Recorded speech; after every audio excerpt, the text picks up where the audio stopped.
Because we know that the UN Special Rapporteur mentioned this, and obviously it's on your website as well. So in his interim report, which came out before Christmas, we did see that. I mean, one thing I would just say is from the stakeholders that we met yesterday, they were quite keen not to focus in just on this specific issue, because they were very clear that this is a manifestation of destitution more widely.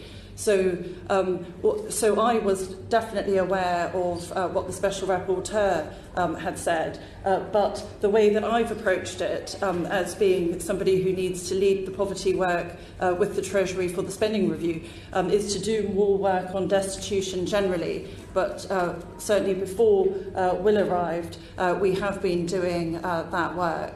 But you denounced the UN Rapporteur. Yeah, indeed, yes.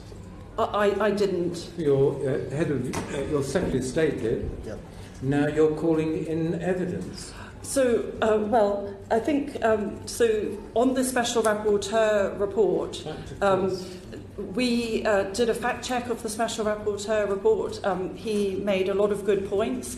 A lot of it was factually correct. I think where Secretary of State took issue with it and where I, as a civil servant, can't be involved was the political interpretation of a lot of what's happened. But in terms of the facts, in terms of austerity, cuts to local government funding, in terms of the reliance that we have on the labour market and the risk that we face if there was a recession, all of those things were really good points that we have taken on board and we should take on board. But there are areas in there that, of course, I recognise, and I know that we need to do a considerable amount of work on.